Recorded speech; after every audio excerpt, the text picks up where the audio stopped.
Chapter 2. Rhoda surprised me by coming to visit late the following day. She arrived without any prior notice, driving her own roadster. Rhoda Prentice. It was, actually, a ridiculously prim name for such a lively young lady, one so filled with excitement and so vigorously alive. I failed to hear her drive in, and was not aware of her until she opened the front door of the house and called out, "Adam, are you home?" I bounded out of the study where I was at work, by lamplight, for the day was dark and luring with squalls, and there she stood, with her shoulder-length, ash-blonde hair damp with raindrops, and her thin lips parted, and her candid blue eyes taking in what she could see of the house with lively curiosity. But when I took her in my arms, a faint tremor ran through her body. "How can you bear 3 months in this house?" she cried. "It was made for doctoral dissertations," I said. "There's nothing here to disturb me." "The whole house disturbs me, Adam," she said with unaccustomed gravity. "Don't you feel anything wrong?" "What was wrong about it is dead. That was my great-uncle.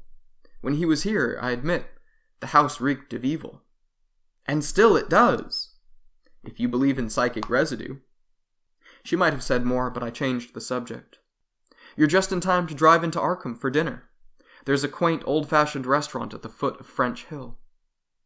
She said no more, however much, as I saw by the small frown that held her for a while, she was of a mind to say. And at dinner her mood changed. She spoke of her work, of our plans, of herself and of me, and we spent over 2 hours in the French house before we returned to the house. It was only natural that she should stay for the night, taking the guest room, which, being below my own, enabled her to simply rap on the ceiling if she wanted for anything, or if, as I put it, the psychic residue crowds you. Nevertheless, despite my jesting, I was aware from the moment of my fiancée's arrival a kind of heightened awareness in the house. It was as if suddenly the house had shaken off its indolence, as if, suddenly, it had come upon need to be more alert, as if it apprehended some danger to itself in somehow learning of my intention to dispose of it to someone who would unfeelingly tear it down. This feeling grew throughout the evening, and with it a curious response that was basically sympathetic, unaccountably. Yet, I suppose this should not have been so strange to me, since any house slowly assumes an atmosphere, and one of 2 centuries in age has undeniably more than a house less old. Indeed, it was a great number of such houses that lent to Arkham its chief distinction. Not alone the architectural treasures, but the atmosphere of the houses, the lore and legendary of human lives come into being and spent in the relatively small confines of the city. And from that moment, too, I was aware of something on another plane about the house. Not that Rhoda's intuitive reaction to it had been communicated to me, but simply that her arrival spurred events, the first of which took place that very night. I have thought afterwards that Rhoda's appearance on the scene hastened the happenings that were bound to take place, in any even, but which would, in the normal course of circumstances, have taken place more insidiously. We went to bed late that night. For my part, I fell asleep instantly, for the house was set well away from most of the city traffic, and there was nothing in the house of those settling and creaking noises so common to old houses. Below me, Rhoda still moved restlessly about, and she was still up and around when I drifted off. It was some time after midnight when I was awakened. I lay for a few seconds growing to full wakefulness. What was it that had awakened me? A sound of breathing not my own? A nearby presence? Something on my bed? Or all these things together? I thrust forth a hand and encountered, unmistakably, a woman's naked breast. And at the same moment I was aware of her hot, fervid breath, and then, instantaneously, she was gone. The bed lightened. I felt, rather than heard, her movement toward the door of the bedroom. Fully awake now, I thrust back the light sheet covering me, for the night was sultry and humid, and got out of bed. With hands that trembled a little, I lit the lamp and stood there, undecided as what to do. I was clad only in my shorts, and the experience had unsettled me more than I cared to say. I am ashamed to admit that I thought at first it had been Rhoda, which was only evidence of the mental confusion the incident had brought me to, for Rhoda was incapable of such an act, Had she wished to spend the night in my bed, she would have said as much. She would have done so before this. Further, the breast I had touched was not Rhoda's. Her breasts were firm, beautifully rounded, and the breast of the woman who lay next to me on my bed was flaccid, large-nippled, and old. And the effect of it, unlike Rhoda's, was one of shuddering horror.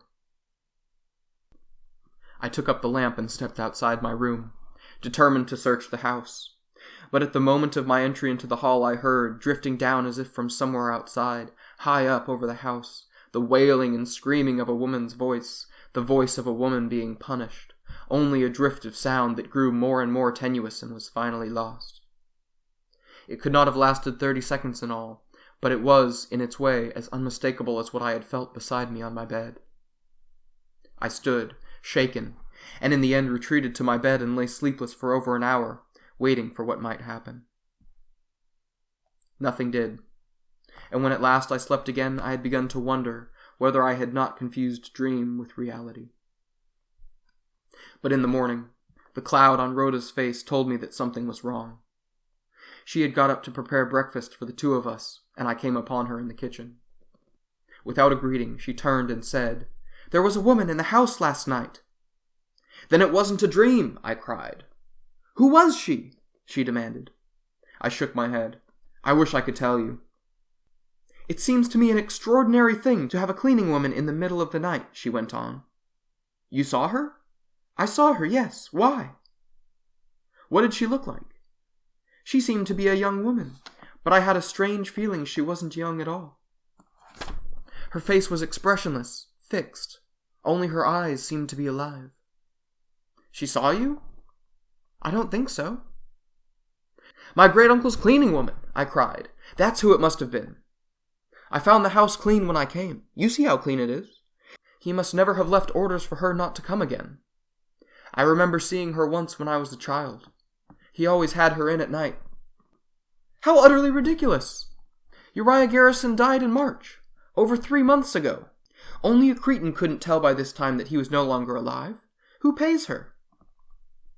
Who indeed? I could not answer. Furthermore, in the circumstances, I could not tell Rhoda of my experience in the night. I could only assure her that I had not seen a woman in the house since that night in my early years when I had inadvertently caught a glimpse of the cleaning woman at her work. I remember having the same impression too, the expressionlessness of her face, I said. "Adam, that was 20 years ago, perhaps more," Rhoda pointed out. "It couldn't be the same woman." "I shouldn't think so. Still, I suppose it isn't impossible, and in spite of what Mr. Saltonstall said, she must have a key." "It simply doesn't make sense. And you've hardly been here long enough to hire anyone yourself." "I didn't." "I believe it. You wouldn't lift a finger to dust if you were drowning in it." She shrugged.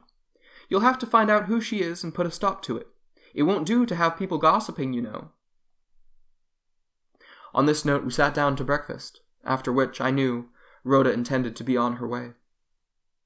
But the troubled frown remained on Rhoda's forehead, and she said very little during the meal, responding to my comments with only the briefest of monosyllables, until at last she burst forth with, "Oh, Adam, can't you feel it?" "Feel what?" "Something in this house wants you, Adam. I sense it. It's you the house wants." After my initial astonishment, I pointed out soberly that the house was an inanimate object. I was, to the best of my knowledge, the only living creature in it.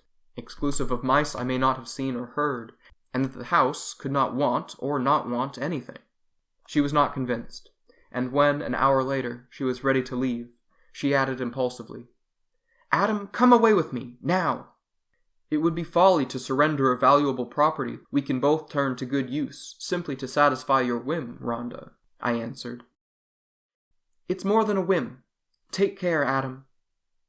On this note we parted, Rhoda promising to come again later in the summer, and exacting my promise to write her faithfully.